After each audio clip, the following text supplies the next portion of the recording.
It's Friday night. Tomorrow morning, you have to give your first conference presentation.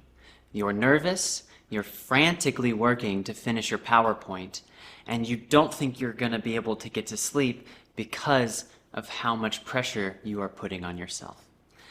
I've been there before, and so has the team at uni-edit, and that's why today we're going to focus on how to reduce your stress so that you can give the best conference presentation you can.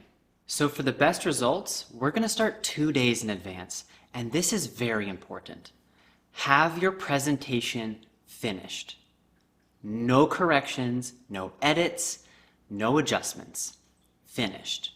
2 days at minimum before your conference presentation. Likewise, have your notes printed or written, and have your clothes cleaned and ironed. This is important for a couple of reasons.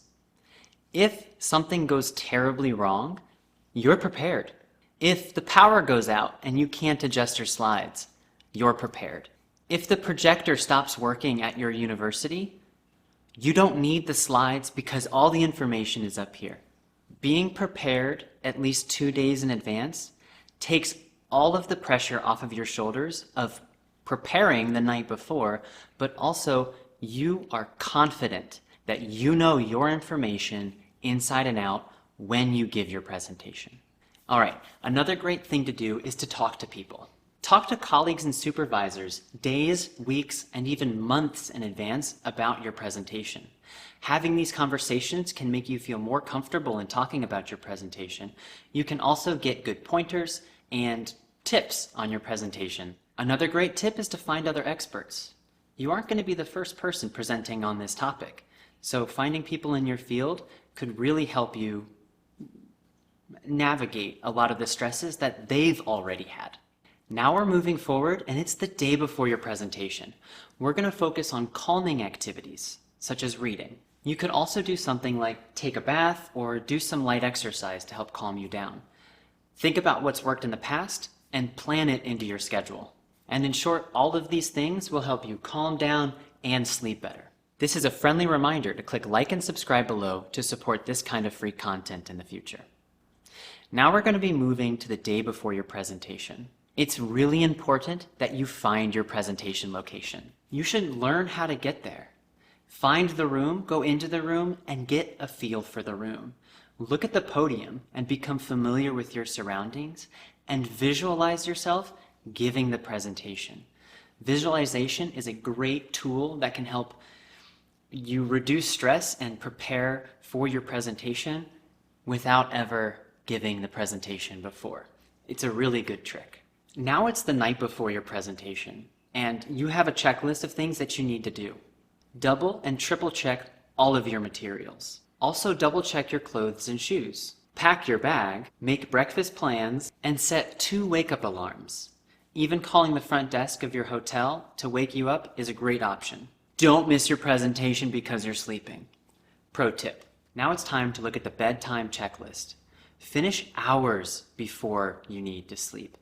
All of the things we've talked about before should be finished by 6 p.m. at the very latest. Plan to sleep at a normal time. It's also important that you do your best to be comfortable. Bring clothes that you know you're comfortable in. Bring music that you know you love to listen to, and even bring a special pillow if you think you need to. We also recommend essential oils and eye masks and earplugs if you're going to be in a place that's loud. Now please don't revise or practice or watch TV too late, party, or panic. Those are all ways that are going to keep you from getting the good sleep that you need. Often conferences do have social events and mixers at night. They're okay to go to. Just have an exit strategy, set alarms for yourself, and be responsible. Now, for your sleep, it's all about routines. Use the same face wash, use your same toothpaste, take a shower if you normally shower, and sleep in clothes that are familiar to you. Our bodies are trained in routines. Don't break them the night before your presentation.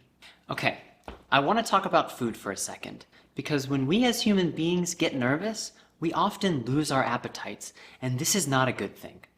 So my first piece of advice, please eat. Almost anything. You need to eat to survive, and light foods are recommended. They won't upset your stomach, and you'll be okay. Obviously, avoid things like caffeine, new foods, and really heavy meals. If you need to make a plan for food in advance, please do it. I always pack nutrition bars just in case if I can't find something healthy. The same goes for medications. Stick to your routine, use non-drowsy sleep medications if you need them, and don't take anything for the first time. That's not a good idea, and you don't know how your body is going to react. And last but not least, you got this. You've spent weeks, if not months, preparing for this presentation, and you know your information better than anyone else. If you can't sleep, it's okay. You'll still do great. Think positive thoughts and only focus on affirmations. You should be proud of your accomplishments. It takes a long time to get to where you are, so be proud of yourself. If you start thinking about negative things like, ooh, what if I forget my lines? What if I can't speak clearly? Take a deep breath, breathe it out, and think something positive. I'm excited to give this presentation. I'm excited to teach my audience something new, and I look forward to the opportunities that this presentation will open up for me in the future. That's a great place to start. And lastly, we're going to focus on some light activities that you can do to reduce stress. Light exercise is always a great idea, even if it's just a 15-minute walk around your hotel building. Try to keep your exercise early in the day so you don't have a high heart rate when you're trying to go to sleep. Small movement exercises are also recommended just so you don't accidentally injure yourself the day before your presentation. Remember to breathe and remember to be positive. Self-affirmations are the best, and I cannot recommend them enough. For English editing and translation services and educational books for writing and publishing, you can visit these links. Thanks so much for your time today. We appreciate you sticking around. If you have any personal suggestions for people presenting at a conference, also please leave them below. My name is Antony, and I'll see you next time. Thanks.